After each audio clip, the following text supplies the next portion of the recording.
Alright guys, so working on the vet here, just doing a thermostat. I'm gonna put a 160 in there just to keep it nice and cool. So as you can see, this is a thermostat on the C5. You got one bolt right there on the top, that guy right there, and then there's one more bolt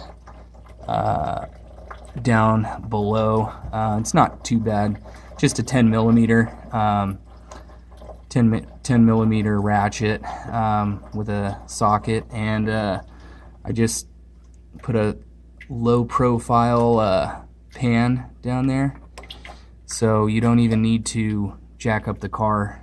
Just get a pan that's maybe 4 inches or 5 inches tall, and then you can just slide it right underneath the front of your car, and yeah, basically just unbolt those two 10 millimeters right there on your thermostat housing, and then put your thermostat in there and fill her up. Make sure you use Dex Cool only. It's got to be the orange crap. I don't know if you can see, but it is orange. You don't want to use green or anything else that's not Dex Cool, because it'll clump up and you can destroy your frickin' your system. It'll clump up really bad. Yeah,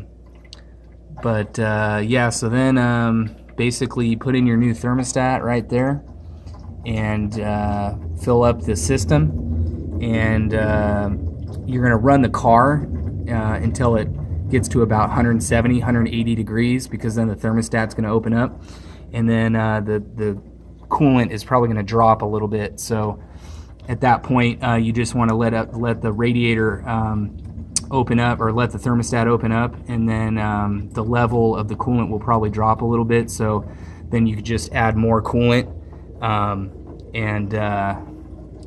yeah, you just top off the coolant. And other than that, you should be good to go. Just make sure those bolts right there are nice and snug on the thermostat housing. You don't want to over tighten them. You know, just do them a little bit past hand tight. You don't want to strip the threads or anything. And this guy's still draining. I think that pan that I got is 11 quarts, and it's getting pretty close to the top there, so hopefully I don't have to stop the draining. Yeah, that's pretty much it. You don't even need to jack up the car. Just slide a low profile underneath there, and yeah, you'll have fresh coolant in there too, which is a plus. And if you really wanted to, you could add some water wetter made by Redline, because that'll keep it nice and cool. But I'm here in Arizona, so it's you know, get 110, 120, so that's why I'm doing this, to keep it nice and cool and get some fresh fluid in there. Alright guys, hope you liked the video. Give me a thumbs up. Alright, peace.